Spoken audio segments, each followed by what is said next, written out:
So we're looking at, from GameRant, 8 classic 90s JRPGs that still hold up today. And they have never been mass produced since then. Except for one. Even though they should. I'm not sure about that, man. I'm not sure about that. The unique features and storylines in older games like Legend of Legaia or The Legaia still shine today. I like that. The Legaia. Not just Legend of Legaia, it's The Legaia. Final Fantasy VII's enduring legacy is validated by its remake. What? I'm sorry, what? Mm-hmm. The game's material system and engaging in-game side quests provide a timeless experience. Uh-huh. Classics like Suikoden and Tactics Ogre stand out with unique mechanics and darker storylines, proving their enduring value in modern JRPG gaming. Yeah. Most RPGs, thankfully, do not have to contend with aging controls thanks to their turn based nature, making it more accessible to newer generations in this respect. However, they age in a myriad of other ways. Older JRPGs from the 1990s lack many modern quality of life conveniences or force the player to grind in order to become strong enough to progress through the story. Hi there! Excuse me. um, uh, I've never played Grandia, so I've seen it happen. I played Grandia The 1, I first played one. Grandia That's what I'm 2. talking about, the first one. Yeah, Grandia takes a while to get used to grinding. I would like to add to the list Secret of Mana. Because you Secret of Man is pretty good. Yeah, because you have the magic grind and you have the weapon grind. Yeah. In this game, well, in Grandia, you have the weapon grind, magic grind, and level up. Mm-hmm. But then all of your level ups equal stats. So every time you level up, if you level up Your the weapon stats or the go up. magic, you get more stat. Yeah, so Mm-hmm. you become uber powerful if you do everything that you're supposed to do. Mm-hmm. Thankfully, the RPGs detailed below are still fantastic experiences today, even if they do not have the graphical prowess behind them that modern games do. Yeah, we live in the age of graphic whores, y'all. We live, Ooh. we live, we live in the age where a lot of people do not know about Lagrange point. Oh, they don't. They don't know about Lagrange point. These blasts from the past can also be a reminder of a special charm some games no longer have, especially now. They want to, they want to just constantly spawn and spawn and spawn and spawn. A whole lot of spawning. Number 8, the Legaia, or Legend of Legaia, a unique battle system no other game uses.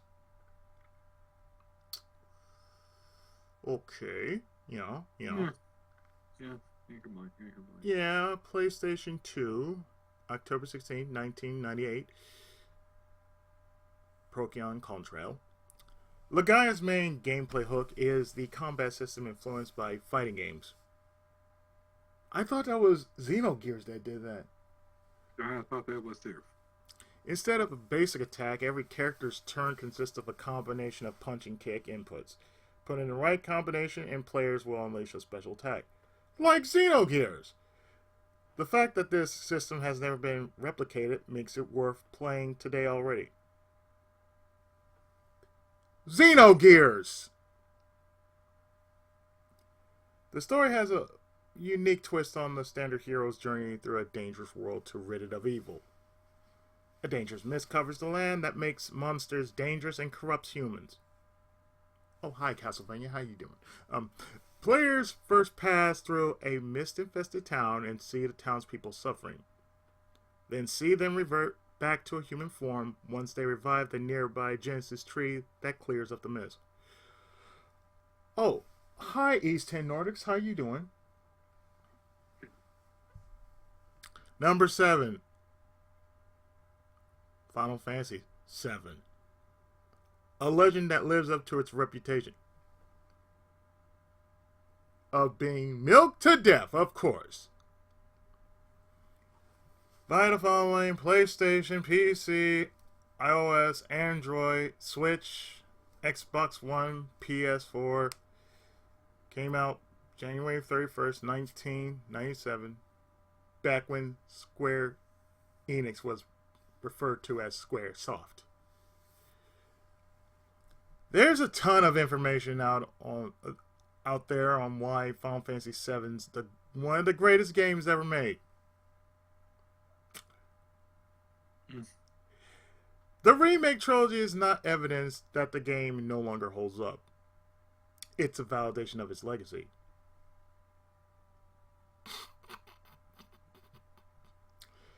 JRPGs still mix elements of science fiction into their worlds, but few do it in such a way that so closely touches on real-world environmentalist themes and corporate greed. This was Final Fantasy VII, just nothing but that. Corporate greed. Progression is also pretty smooth as long as players do not run away from battles. Yeah, you don't. Yeah. Yeah, definitely with the Grandia games. You can't, yeah. Grandia 2, you could probably do it. You could probably pull that off. Grandia 3, definitely Grandia 1. You don't want to run from fights. Mm-hmm. And of course, this is Final Fantasy 7. You can't run? Oh, I beg to differ. No, you could run, just hold L and R and pray. Yes. Well, it's not. Well, it's not like it's not like Dragon Quest. I mean, did I say that out loud? Yes. I mean, cough. All right, I guess he's gonna say it now. See, for a lot of people who play Dragon Quest, basically Dragon Quest is you run from any fight until someone screams out, "Hey, you need to leave for the day!" And then the second the game hears those words, immediately you fight the strongest monster in the world. It's like, oh shit. Fresh meat! Yum, yum, yum. It's like, oh shit. It also started with Dragon Quest 2, Dragon Warrior 2, when you had to fight off against the well, I'll say it now. When you had to, when you were trying to find, when you were trying to find the green dragons. Oh no, you didn't find them until you either left the dungeon or until you popped up and did something else. The second the game heard, "Oh, I need to leave for the day," immediately is when you got hit with something. Hi, Legend of the Ghostlight. How you doing? It's like, yeah, I'm looking for green dragons. Can't find them. The second you leave a dungeon, oh look, 4 green dragons. Dragon Quest, y'all. Dragon Quest. Reminder, Dragon Quest. Grinding the game. That's all you need to know. Grinding the game. Let's see. Blah, blah, blah, blah. Progression is pretty smooth as long as players do not run away from battles. The material system adds a level of customization to the party. Until the junction system came in and ruined it for everybody. Oh, you mean the love? Okay, you mean Final Fantasy? Because how many times have I heard? I don't understand the junction system. Yet you come to people like us, like, oh, you put slot A, slot B here, slot C here. Yeah, because then you got to figure out which magic increases your HP, which increases your attack power, your defense, and then you have to have 100% of every spell, so you can't spam magic spells. Yep. It's like, oh, this is what you gotta do. But suppose they said the remastered version, they made it better or something. If they made it better on that front, I'd consider it. Again, I don't know if they did or not. I just know from all the people who say they played it before. Who didn't cry, and either they forgot about the rest of the game existed, or they basically wasted their time on Triple Triad. Well, you forget. There's so many. Well, you forget. That's how. I mean, that's how you get a lot of the. That's how you power up pretty easily. You play Triple Triad a whole lot. Yeah, but don't forget to play through the rest of the game. Don't just play Triple Triad and just forget the rest of the game. No, play Triple Triad every once in a while and then come back to the game. There you go. Oh, hey, you forget that was basically 90% of the game of Final Fantasy VIII. Triple Dryad. To where they basically say, you know what? Let's make a game based on Triple Triad all by itself. We don't need Final Fantasy VIII. No, we can just make one just called Triple Triad. There you go. It's like, Have fun it's playing basically, it's Yu-Gi-Oh. basically like, yeah, if you want to break the game, all you gotta do is play Triple Triad. That's all you gotta do. Yeah, but I don't want to make it too easy. Shit. Look, if I really wanted to break the game so badly, I'd be like, look, this is why I'm playing Ease. How you break the game? Oh, that's very easy. So I played the game through normal. Guess what? I got sick and tired of normal.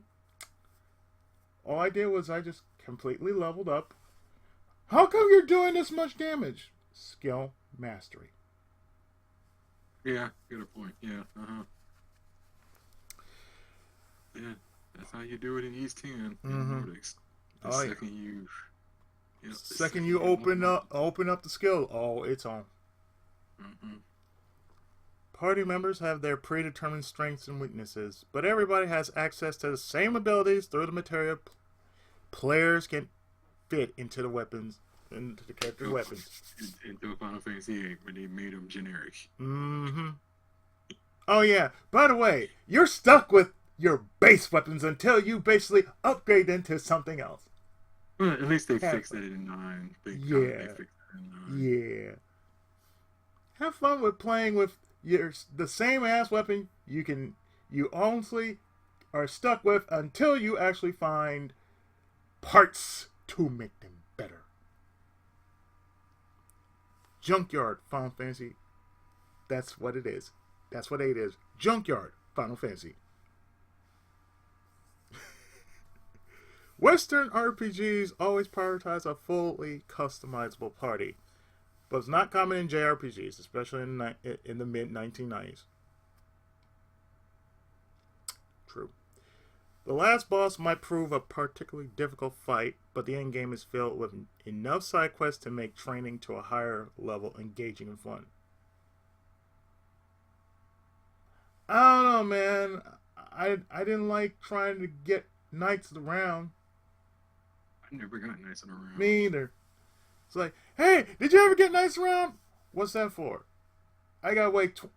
How long for this goddamn spell to actually be summoned? And how long is this cutscene?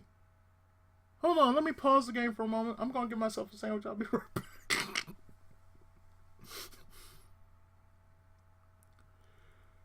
A game that nobody who's ever played something from PlayStation should never be without. And it marked a generation of avid JRPG enthusiasts. Suikoden. Yep, it's a good game. Well, until you play 3. Its graphics are nothing to write home about. They weren't. Well, it's also a good thing they're making a remake for 1 and 2. Yeah. They were not anything special when it came out in 95 either. This works to its advantage today. However, since the game never strived to wow players with visuals, instead players are compelled by the unique gameplay of recruiting up to 108 party members to their side. 108 Stars of Destiny! Thanks, Konami. Thanks, Konami. Whatever you did to E6, my God, Konami. Why? Why make Adol and Dogi weird?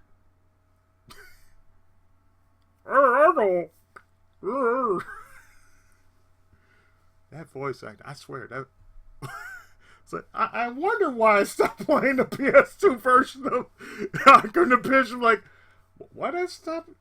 Oh, that's the reason why I stopped? Damn, really? Shit, really? I stopped for that reason? Oh, you mean Doug goes, oh, so good. It's like, never do that again. Never do that again. The battles themselves also support 6 party members simultaneously instead of 3 or 4, a switch from the traditional line of party members people are used to seeing at the time. They're set up in 2 rows, adding an element of strategy to party composition and where they are placed. Its spiritual successor, Euden Chronicle 100 Heroes, Which is awesome. that was boosted by a successful Kickstarter, shows that the game's mechanics have a place in modern gaming. And I have never played Suikoden. I play Suikoden, so I'm a Suikoden player. Number 5, another game I have never heard of. Well, actually, I've heard of but never played. Tactics Ogre, Let's Cling Together. I've never played Tactics Ogre before, so if somebody watches this video and goes, Tactics Ogre is amazing, then you need to catch back up with me, because I have no idea. October 6th, 1995, by Quest. I know them. I know them all too well. Ogre Battle. In the 1990s, JRPGs were stretching out of their comfort zone and striving to tell darker stories. Still, a lot of them boiled down to stopping an ancient evil. Tactics Ogre opts for a darker, more grounded plot with political intrigue, betrayal, and moral questions about how far the player's willing to go for their cause. Hi, Ogre Battle. How you doing? I remember why I stopped playing Ogre Battle. Like, okay, this really got boring. It's like, oh god, it reminded me too much of Albert Odyssey. Everybody was like walking so freaking slow. Walk so freaking slow. Made me want to play Dragon Force. If I wanted that kind of action, I'd be playing Dragon Force right about now. Players make a variety of choices that change both the ending and other scene throughout, even as RPGs start embracing darker stories and indulge in violent imagery. Let Us Cling Together's drama still has value. Seeing a pixelated character take their own life because they lost faith in humanity is far more impactful than most violent scenes in cutting-edge games of today. Take that, Resident Evil 6! Yes, a game number 4. Yes, this game. This game. I swear I got my nickname. Phantasy Star 4. Yep. And it's still a great game. Oh, yes. Sci-fi JRPG with endless charm. Oh, yeah, for sure. For PC, PS3, Sega Genesis, Switch, Wii, and Xbox 360. December 17th, 1993. Done by Sega. The Phantasy Star series was more than a consolation prize to Sega Genesis owners who could not access Final Fantasy on their consoles. No, you had the Mega System. Congrats, if you started with Mega System, oh.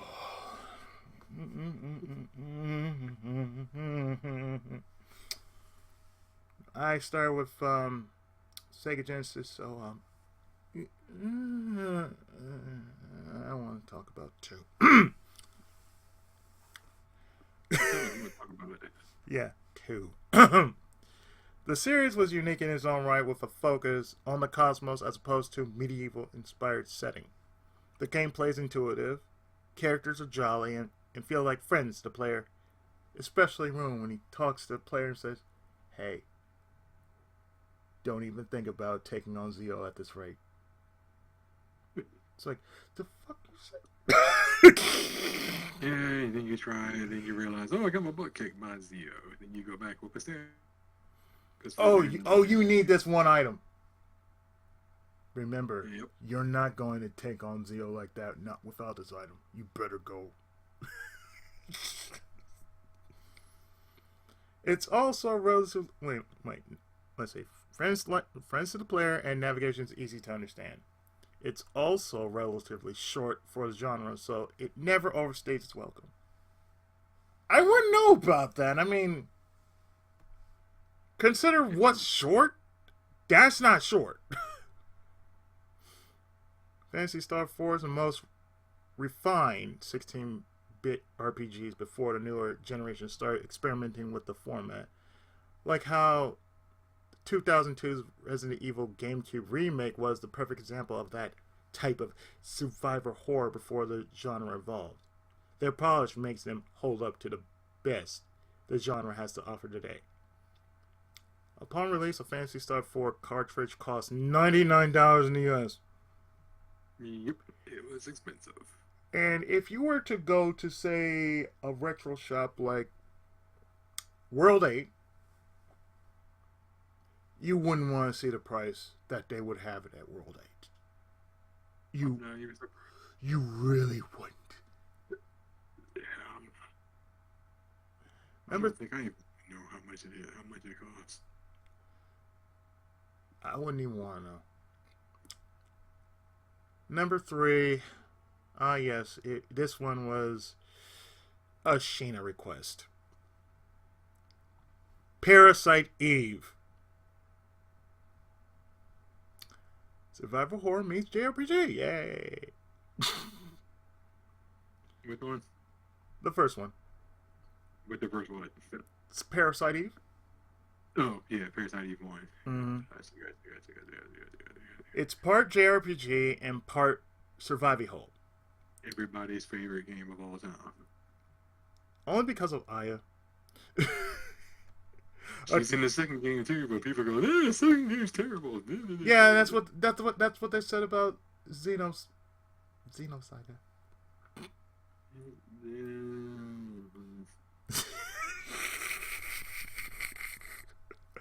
A combination that has rarely been tried before or since. The look of it alone helps it stand out from the pack. The game takes place in New York City, and players control Aya Brea. Oh, I'm sure they want to control her. A far cry from the teenagers or destined hero for which the genre is known. The combat system mixes real-time elements with turn-based attacks, something that would only be more standard more than a decade later in JRPGs. Environments are smaller than the average JRPG, but players are encouraged to explore every nook and cranny for items and equipment. And remember, this is Miles Edgeworth reminding you to search for every single nook and cranny of that Thomas English muffin. A game I really need to go back to, number 2. Super Mario RPG. Yeah, it's a good game and everything, but you know, the way Nintendo is now, Yeah. Probably gotta hold off on that for a bit. Well, I mean, Square developed it, so I was like, "Oh, this is Square. Oh, y'all good." they won't dare mess with. They won't dare mess with Square's like, you want to go Nintendo? No. You want to go Nintendo? No. You want to go Nintendo? No. We good. We good. We straight. I'm sorry. N don't want none of Square's hands. Some Super Mario collaborations are so wild they just have to work. Nintendo worked with Squaresoft to make Super Mario RPG. This game is a tried and true example of the genre, but platforming still has its place in the adventure. High isometric controls. I never did like you. I fucking hate you. The isometric controls lets players see the Mushroom Kingdom. Why you put down pairs instead of players? Never mind. Hey man, you want to see some pears?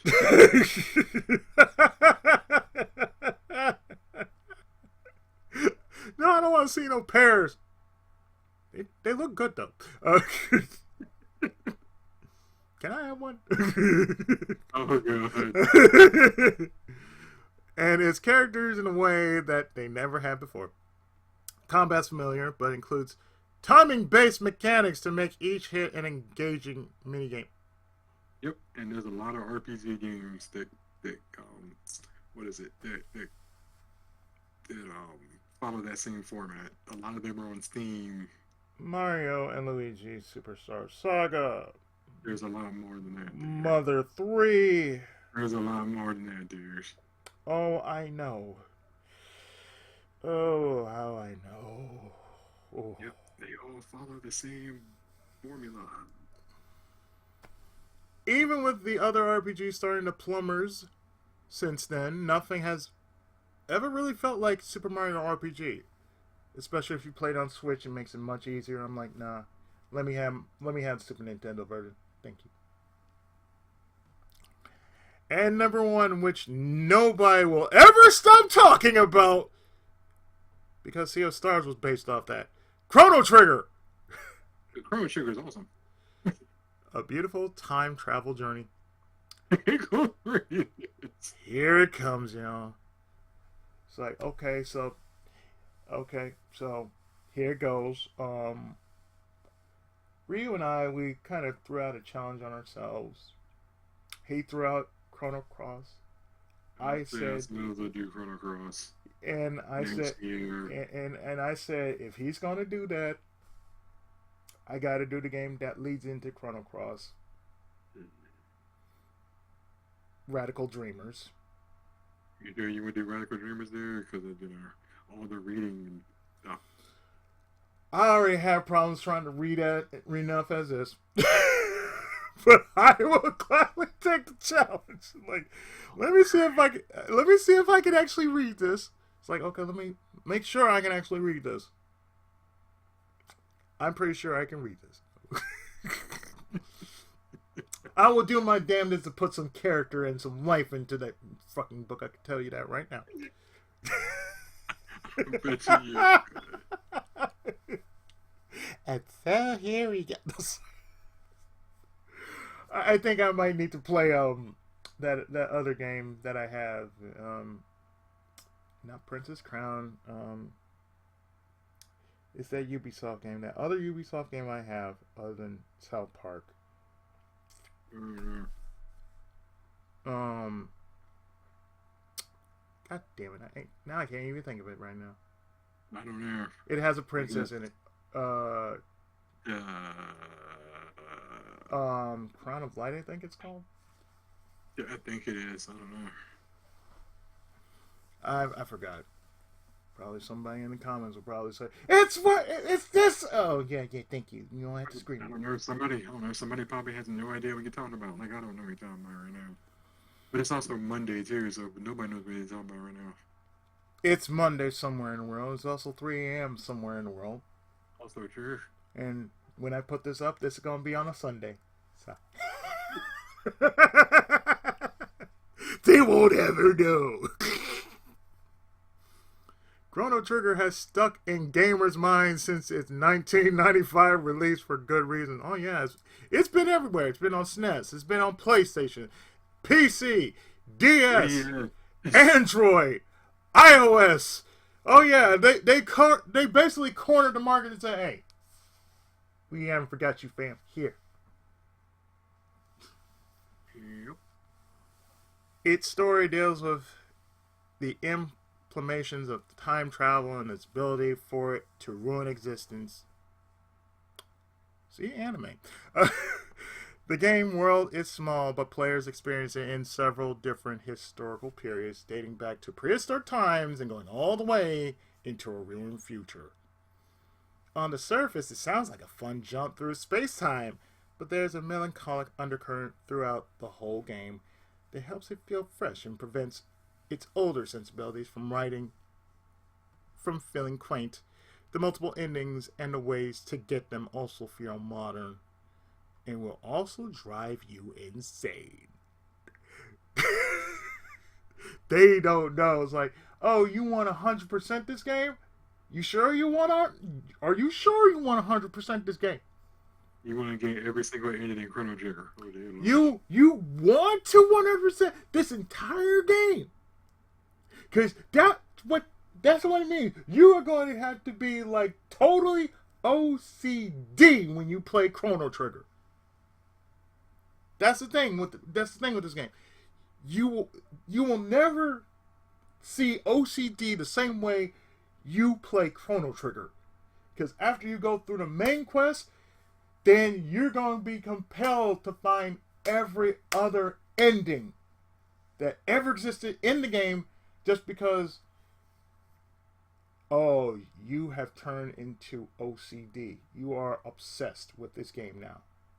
Your quest for life is to basically find every single solitary ending to this game, even though it's not really needed. Only because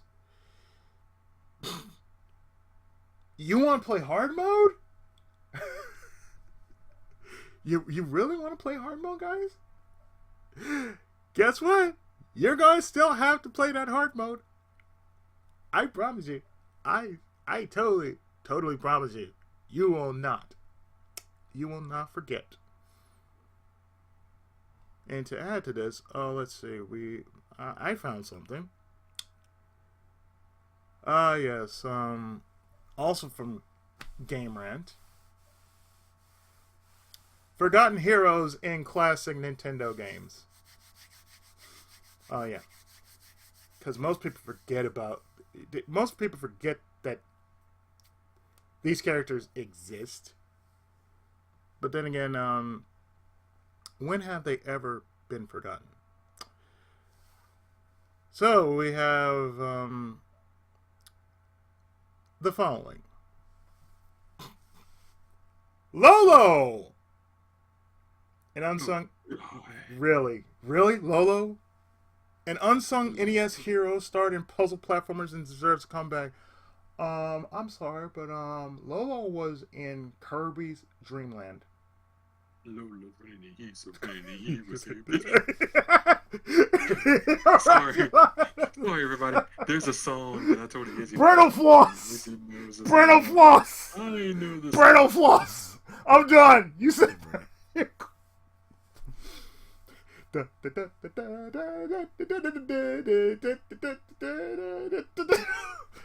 it!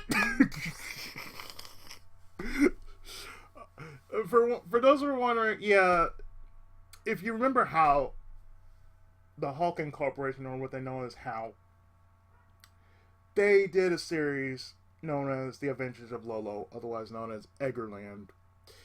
And this is before Kirby was a thing. And they also had another series called Air Fortress. So therefore, if you don't remember Lolo, the theme song will basically just live rent-free inside your head. The first one, the second one, and the third one.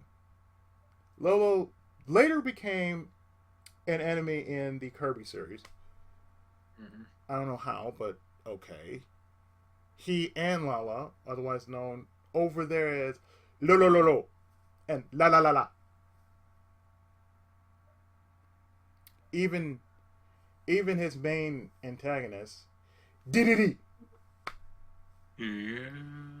It's like, so you mean to tell me you didn't really have to add that extra low in there, you know? Everybody who can realize, oh, you grew up from NES? Oh, that's Lolo and Lala. That's like saying, oh, you guys never heard of Popo and Nana? Ooh, the ice climbers. Yes. And that was also creepy as well, because I know they say some of them are siblings, and then they have an incest going on. I'm like, the fuck? Yeah, I'm sorry. I'm like, guys, no, don't do that. No, come on back. It's like, yeah, they're brother and sister, but yet they have a romance. I'm just gonna say this. What in the world were you guys thinking when you thought of this? What were you on when you were thinking of this?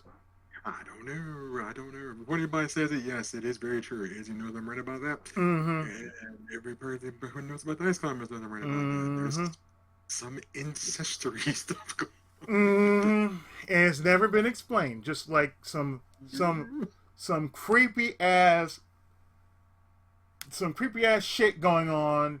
It's like Ice Climber. Yeah, y'all remember Ice Climber, don't y'all? But y'all don't know the history.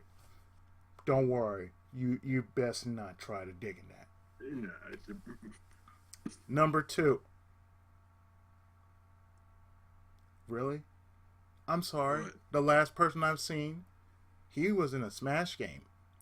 Little Mac right, yeah, Little Mac, yes. from Punch Out was a brave NES fighter who faded into obscurity.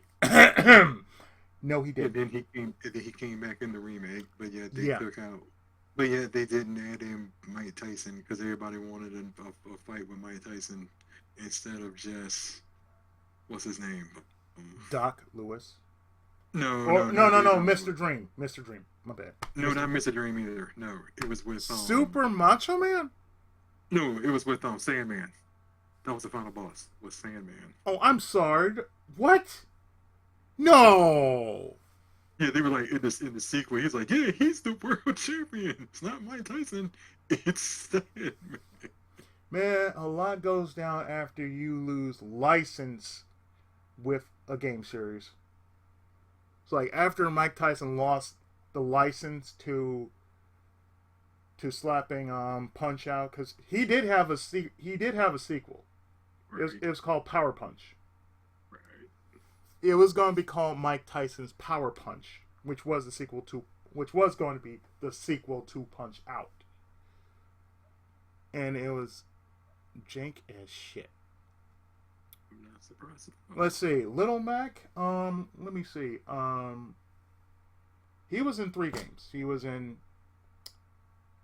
the arcade game. He was just called Mac. He was in the original. He was also in Super Punch Out. Yeah, regardless of what you think, that is Mac.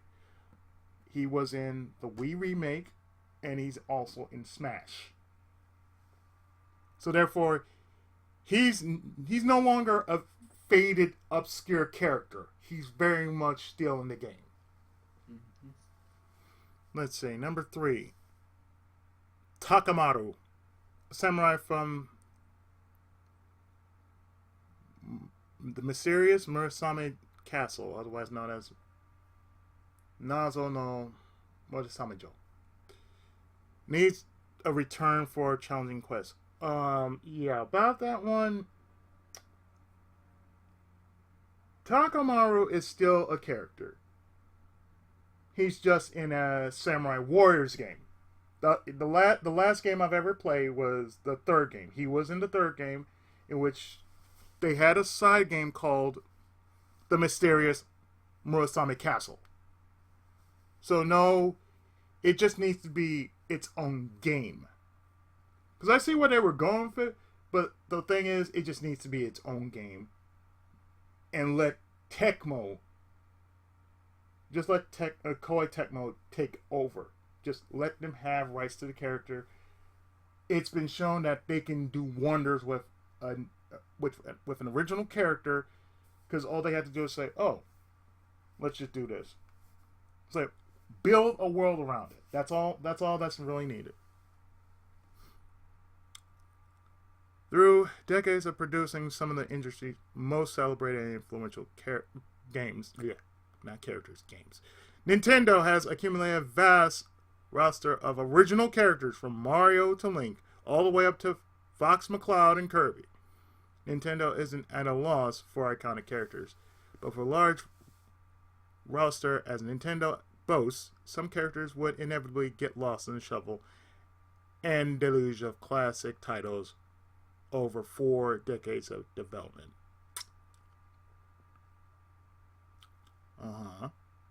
So yes, we know about Lolo. Mm-hmm. Which I think I mentioned, but it says here, ever since its creation in 1980. God damn, 1980. Yep. HAL Labs have been closely tied with Nintendo and two have produced some truly remarkable games over the years. One of the most oft-forgotten characters crafted during their early years was Lolo, who starred in 2 outstanding puzzle platformers on the NES in the 1980s. Actually, 3.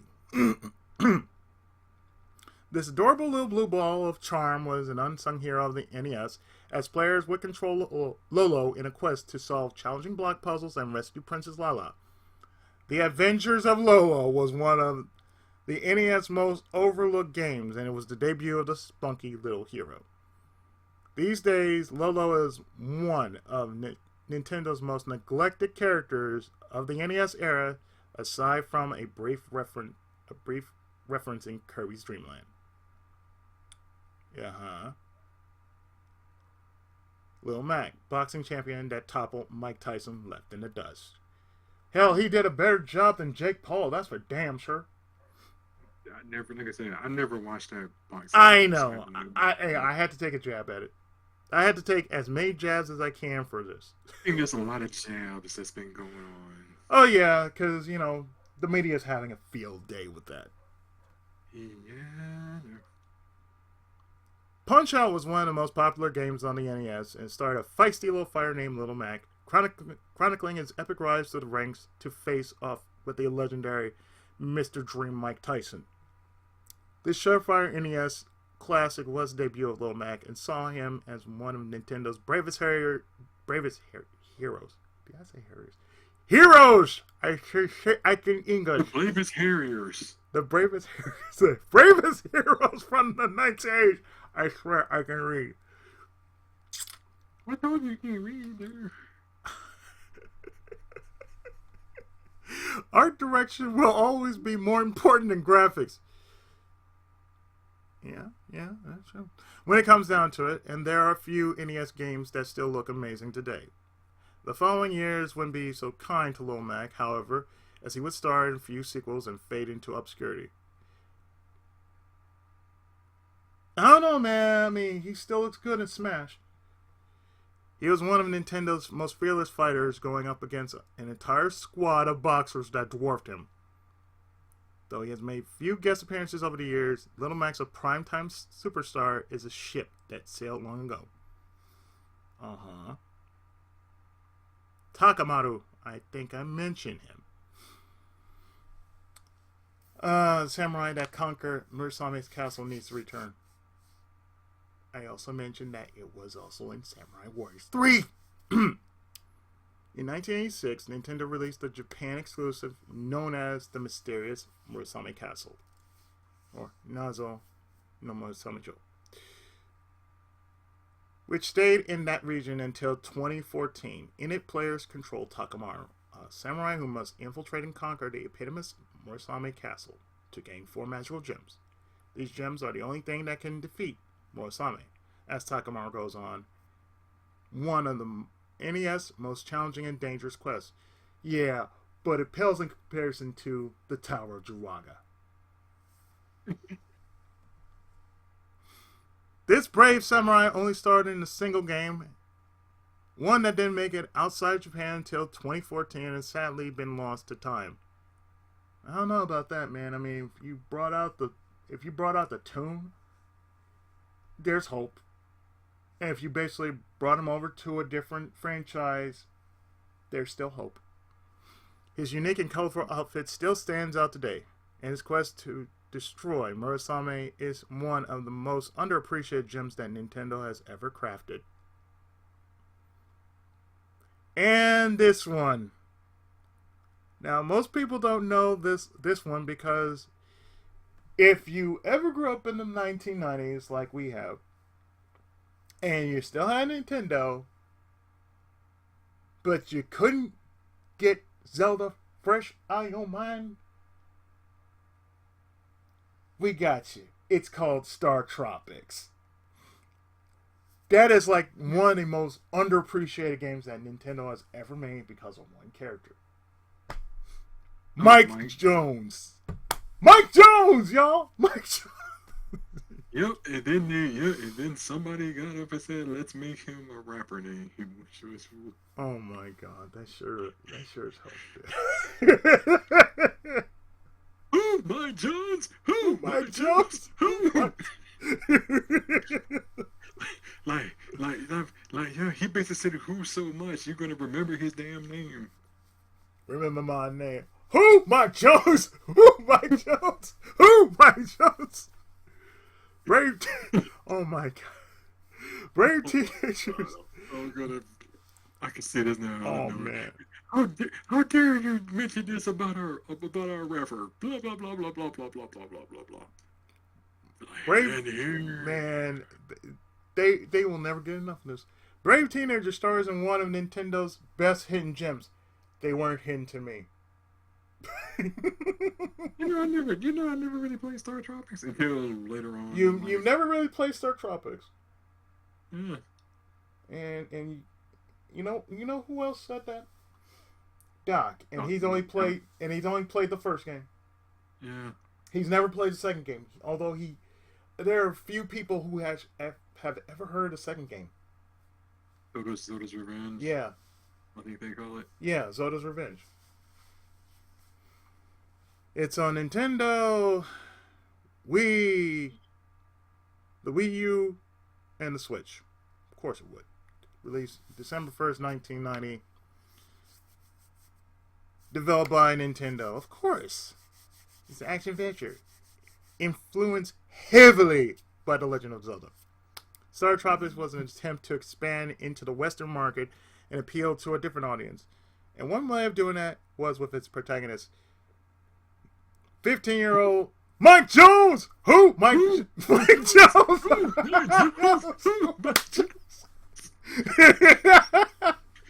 You gonna remember that guy? Yes! Name. Yes. God. Who looked like the star of a 1980s adventure film. While there are many timeless titles on the NES, these games didn't have the same staying power. Yeah, you only had 2. That's okay. Armed with a yo-yo and a selection of outstanding sub-weapons, Mike embarks on a journey to save his uncle.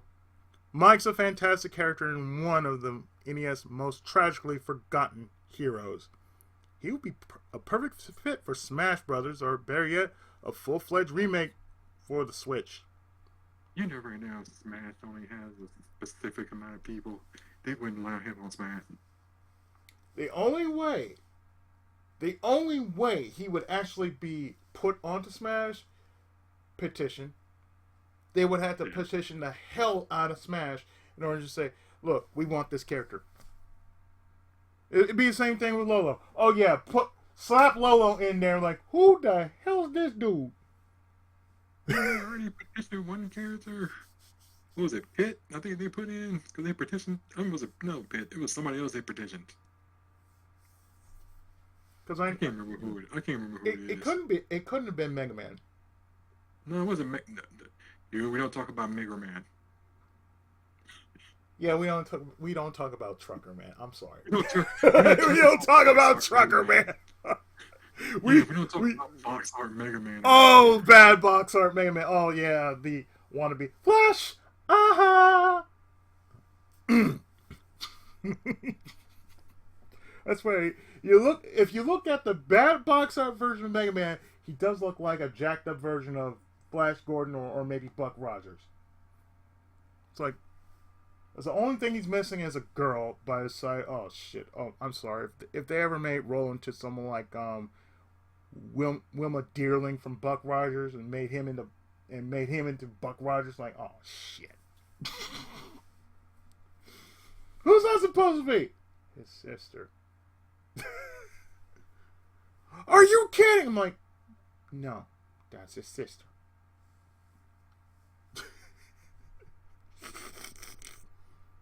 Because why not? It's just why not? I mean, that makes up for, like, say, oh, so many things. Oh, yeah. These 6 forgotten games by Nintendo. Yeah. What are these 6 forgotten games? Let's see. What are we looking at here? Number 6. Clue Land. Pac-Man with patterns. Oh, God, this game. Clue Land's a game whose name is more fun to say out loud than it is to play. Players are an odd red spear who must go around a maze to find a pattern. Once part of the pattern is found, an object that looks like a rupee from The Legend of Zelda will appear. Oh God. For example, the parent in the first level can look like a heart after completion. The oddest thing about the game is that this red creature will move on its own. The only way to control it is by swinging around the map's poles. Momentum's wild, the enemy's rampant, making this one hard to master. I've played Clueland, I can tell you. What? And then there's Devil World. Sacrilegious Pac-Man. Devil World? Yes. Did we talk about Devil World here? It's basically one of those games that proves one thing. If you think the enemies will get you, no, the stage will kill you. It really will. It was never released in North America in its initial run. It began in 1984 with Japan, and then European territories got it later in 87. Part of the reason why it was never released in its full form in the West was the religious iconography, which was a big no-no in the 80s and 90s. Yeah, you tell that to Japan.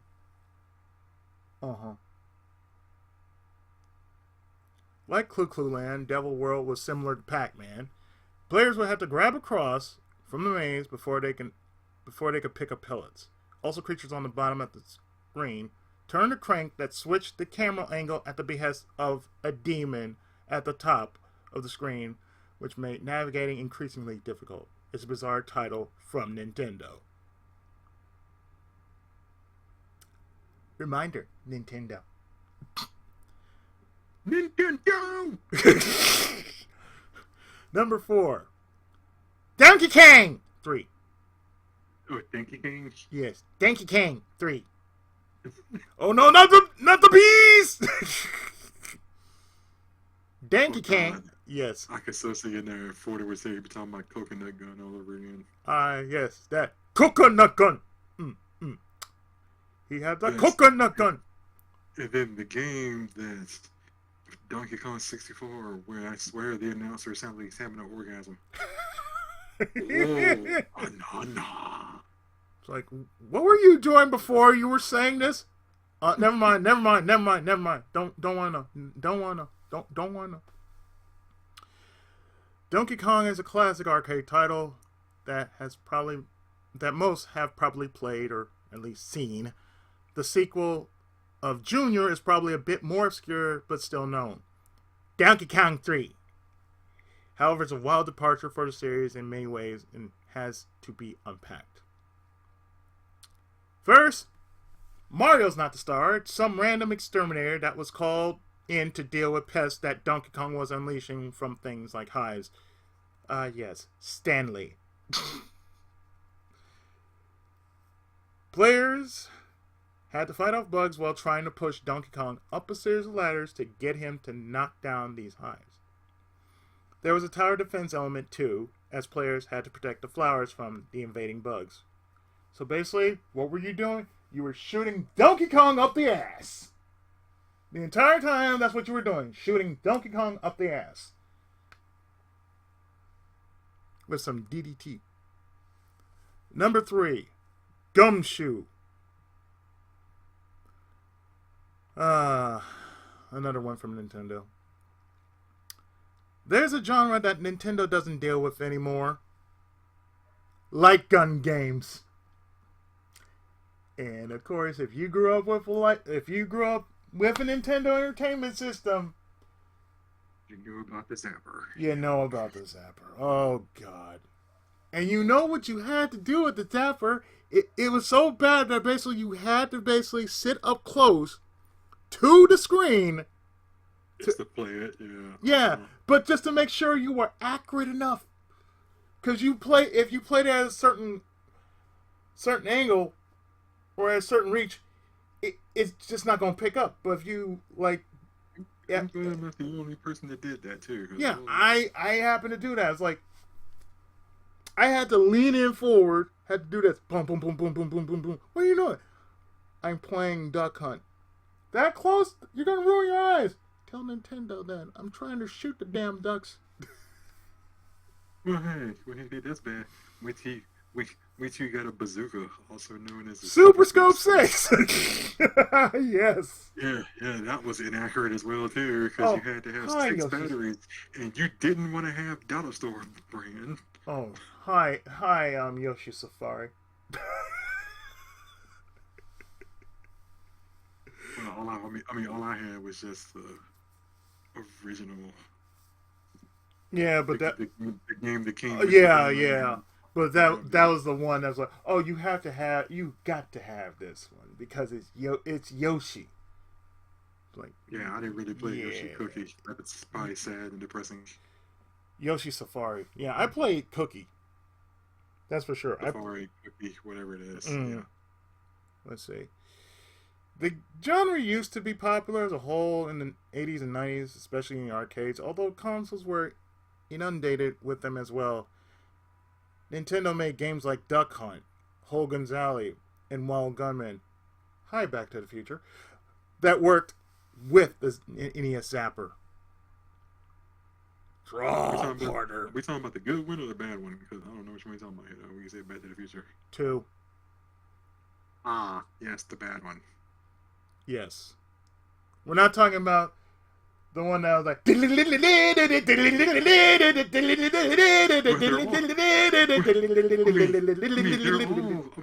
all bad games anyway.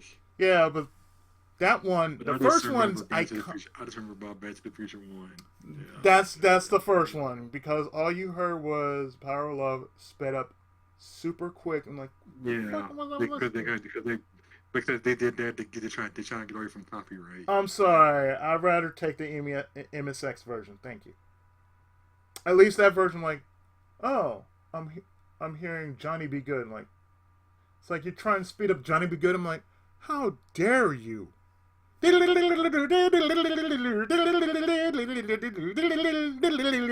it's like the fuck. Of the many they made, Gumshoe's probably one that slips through the cracks and time and time again. A detective would walk automatically through a level, and players could force him to jump if shot at. Players would also have to shoot enemies coming toward him, or else it was game over. The game was unique in that it wasn't a light gun game wherein enemies were coming at the screen like a jump scare. Number 2. Oh, this one? Oh, I had this one. What? Kung Fu. Kung Fu? Kung Fu, yeah. Oh, yeah, Kung Fu. Okay, that means I'm on now. Yeah. Otherwise known as Spartan X. One of the first... That title sounds better. I know! It's like, wait, Spartan X? Spartan X? Kung Fu. Kung Fu. So what'd you say? Kung Fu. Kung Fu. Kung Fu. Is that the one when you play? Is that the one when you play as Thomas and you have Yes. to rescue his girlfriend from Yes. the okay, yeah. Yes. From the evil dojo? Okay, Yes. One of the first things players will know about Kung Fu is the catchy music. I swear I can English. It's the music. Or Legend of the Taco Battle. Oh, yeah.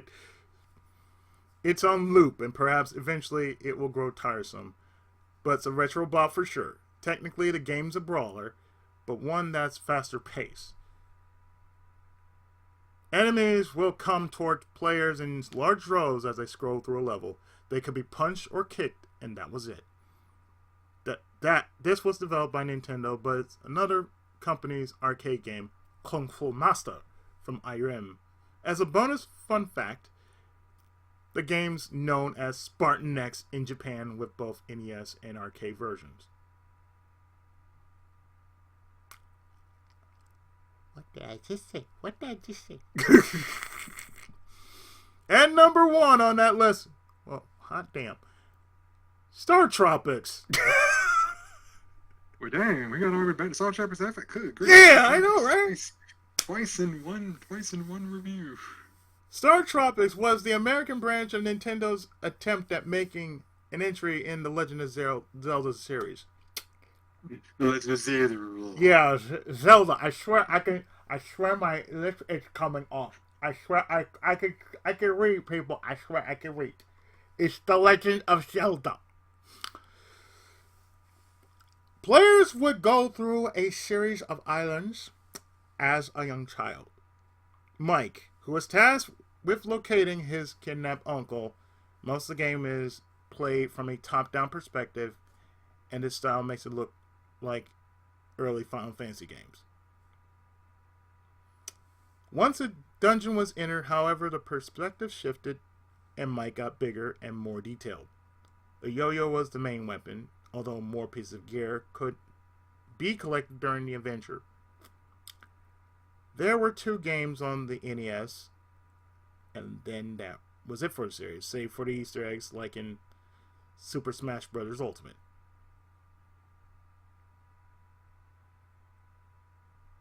Well, they couldn't think of, I don't know, maybe putting it to Super Nintendo. There was that. A lot of people would have just basically done the following. Oh, let's fix the janky jump. Let's have him jump up right, up left, down right, down left, It's like, oh, jump this way. And then jump back here, jump back here, jump back here. It's not as bad as one would think it is, but, at the same time, it's like, it's not terrible. We're talking about games that were forgotten by time, as compared to, say, RPGs that were never, that basically hold so much better than, say, what we got now. And in its own right, it's like, well, it just only goes to show you. Final Fantasy VII, never again, okay? Don't ever try to milk that son of a bitch for what it's worth. You can only milk it for so far, and then all of a sudden, you just leave it tired and drained out of its own juices. That's the only thing I have to say about 7. Because how many games did you basically squeeze out from the tit? You basically squeezed out quite several. You made Crisis Core. You made Dirge of Cerberus. You made Remake. You made Retrograde, I think it's called. I'm sorry. How many games have you made from Final Fantasy VII? Come on now. Just as bad as, say, Lufia. Oh, I'm so sorry. Lufia is a good series, but it just ran out of steam right after the second game. Because I think that's what it was. Right after the second game, it just ran out of steam. Because it's like it was trying to be something, and then all of a sudden, like, where do we take it? It's like, okay, if you're playing in order, 2, 1, Game Boy. Yeah, we don't talk about Lufia. We don't talk about the fourth game. The fourth game, yeah. Fourth game, yeah. We don't talk about that one. Yeah, we don't. And it's the same that goes with Lunar. Lunar was good because it only had 2 games. 2 mainstream games, 1 spin-off, or rather 2 spin-off, no, it's 1 spin-off game, 2 remakes. Yes? Made no sense whatsoever.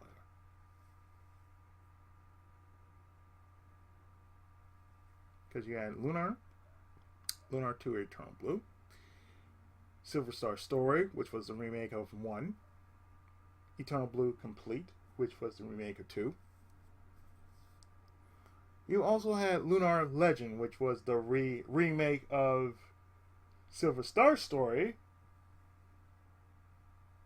And then you had Magic School, which was technically the 0 of Lunar. And then there was going to be a third game, but a third game was never made. And on top of that, there was, I think that was it. Because after that, they basically did the following, which made no sense, which was make a double remake. And I found that so weird because they had a PSP release of Silver Star Story. And the thing about this is, well,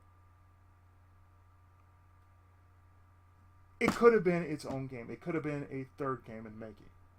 It could have been a zero to the main story. Like, basically, it should have been Harmony. That's what they called it. Silver Star Harmony should have been, basically, the four heroes. It would have told, basically, the story of Dine, Mel, Lemia, and Galleon. How they all met, the threat they were dealing with, and it would have ended to where how the first game would picked up. Had it worked out like that. But it didn't, sadly. It's like basically, we're gonna start here. Okay, so where'd this threat come from? It was never mentioned, sadly. But true enough, when you talk about RPGs, when you talk about JRPGs, I should say, yo. Yep. You talk about RPGs, I swear. You know, I looked at that article, Yeah. and instead of getting worked up about it, I did the smart thing for once. I said, you know what? This type of article's been done to hell and back. And so it got me thinking, why post this thing, even though this thing has been done to hell and back? Clearly, it would have been done to elicit a reaction. So I must ask, have you gone to a doctor recently? Doesn't seem like he has. Because I think you contracted gold raditis. Oh, God. Amazing. What are your thoughts on the article? Oh, God. And what's funny about this is I'm actually doing a video on this right now. God damn it, he got to you. I just ran into all the classic. I should have been here sooner. Damn it. I ran into all the classic, all-time classics of the JRPGs of the 90s. And I think we can all agree that Final Fantasy VII is one of the most overused, over-milked JRPGs of all time. Look, is the understatement of the century. How many iterations of that have there been the last 5 years? Exactly. It's like I'm looking at the list. We got Legend of Legaia. Okay. That's different. Yet, what does it sound like? Xenogears. We're not going to even talk about Final Fantasy VII. We're just not. I'm 6 till I die, so. Hey, I'm with 3 and 5. Thank you. I'm 3 and 5 until I die. Okay, thank you. We'll at least give the article credit for not trying to take multiple from the same franchise. Yeah, and then we got 6, which is Suikoden. So, oh god. Young master, come out to play. I'm more surprised they did not slap in like Fire Emblem and all this. Tactics Ogre, let us clean together. I played Ogre Battle. I've heard about. Yeah. Fire Emblem is a tricky beast because I think the timing and the fact is, I think around that time you're talking about the Famicom. Well, Super Famicom. Super Famicom, you get the idea. Mm-hmm.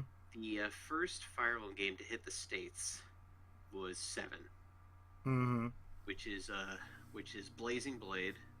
Blazing Blade came out in 03. Mm-hmm.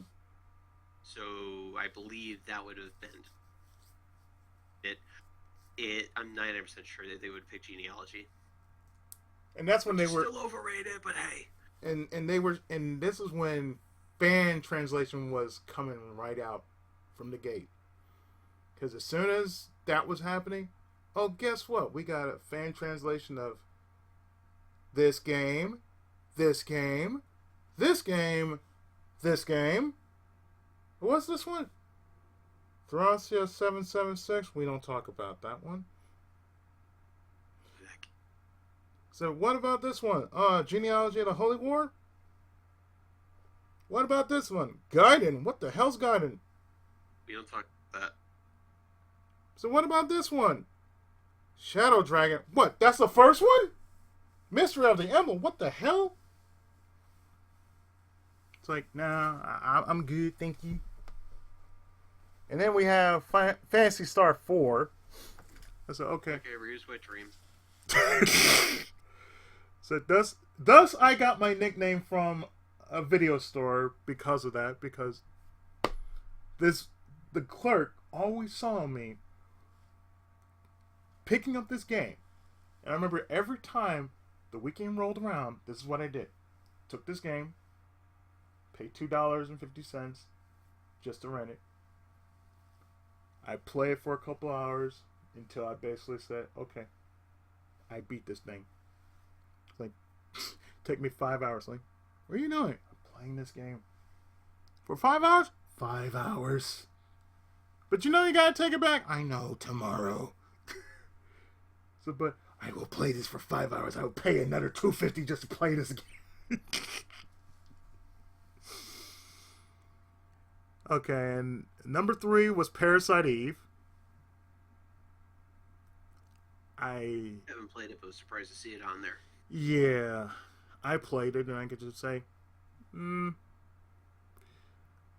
it of all the RPGs, it is definitely one of them. It's like, yeah, it's like it's JRPG. Yeah, it's JRPG. I get it. It's JRPG and survival horror. I'm like, I saw more JRPG than survival horror. I'm like, I don't feel the least bit scared about this. So, where's the scare factor at? You trying to scare me? Sorry about that earlier when you were finishing stuff up. The second I was right about to say something, somebody else family came in. I was like, what were you trying to say though? No. What were you trying to say though? I was listening to what you were saying. I wasn't paying attention most of the time because I got stops. Well, I'm just rerunning it through 40. So Rerunning what through 40? What part? We were running off the classic 90s JRPGs. Yeah. So we got number 2 Super Mario RPG, and right. Yeah. and then number 1 Chrono Trigger. Okay, Chrono Trigger's a good game. Can't complain. Yeah. So I'm like, I'm not mad. I'll just be on record and just say that for me, everybody has a one game that everybody likes and someone doesn't. Right. That's mine. Nothing wrong with that. And I'm reading the comments here. It says, your original Gaia post is wrong. Xenogear used the same system. Yeah, they use the same system. And somebody said Final Fantasy 4 and 6. Rose. And someone said also have to throw 5 in there because of the job system. Yep. Okay. So I can agree with that. It's like, yeah, that's the only reason why I did play 5, just for the job system. It's like, I can get past the fact that it's like, it's standard fare Final Fantasy. Okay, it's alright. It's okay. But the fact that you can just basically do what you did in a previous game, which none of us never knew there was a 3. It's like, oh, I can be this. Oh, I can do this. Oh, I can dual cast. I can take 2 jobs. I can take from this job here and that job there. So, and then that later became standard fare for another game that came out. Well, 2 other games we know about. That's Bravely Default. Okay. And Octopath Traveler. Okay. Yeah. because they both have the job system in there. Just the difference is, from what I've seen with Octopath, um, you just have to really play it smart with your characters. It's like who seems to do well as this and how to do, with this job and that job, or how to make a weak character into a strong character and a already strong character into a godlike character, or make a mediocre into badass. Like, okay, yeah, sure, right, okay, yeah. I mean, I can go with that. But one thing is for sure.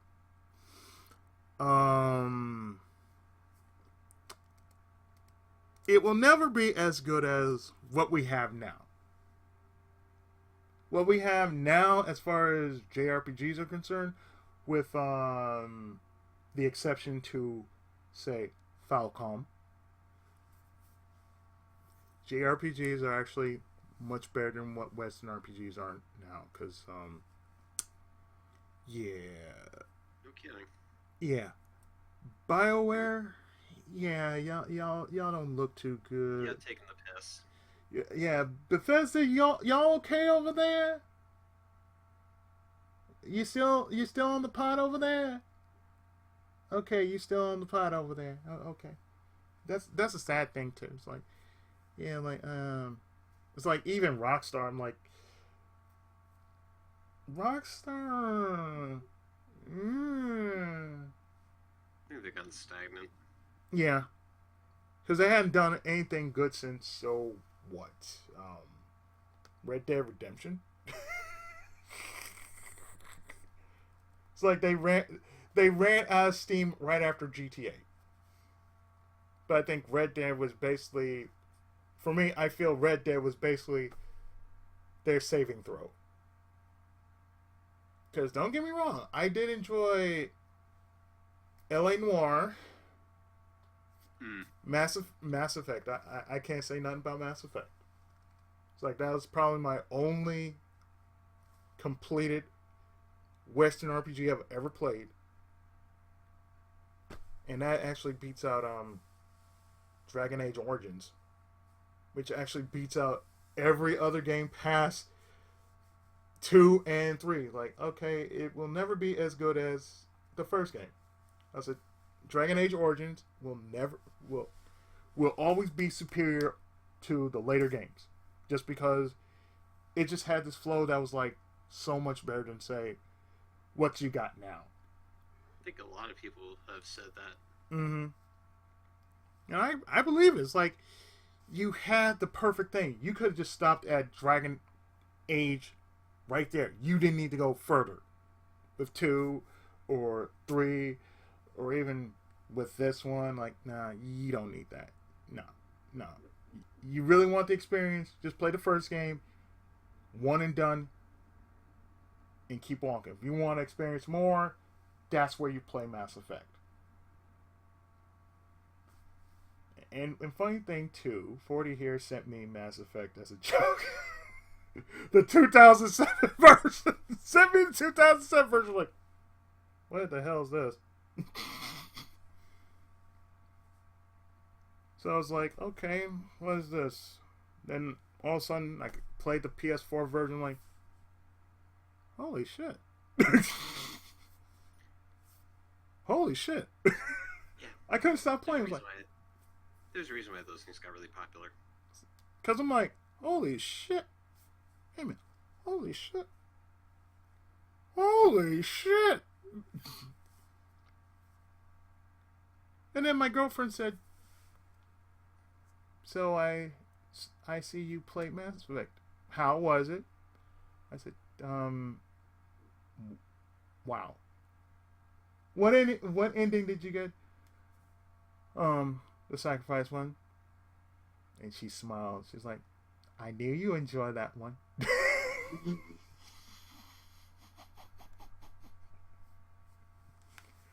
I said, well, it was different because I wasn't dealing with a final boss. I was dealing with the decision of what you could do. Like,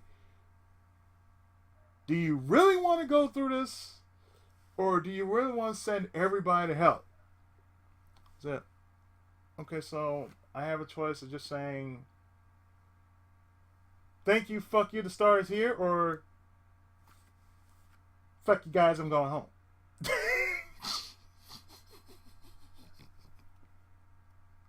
So I chose the one that made sense. Thank you, fuck you, the star is here. Peace, you bitches.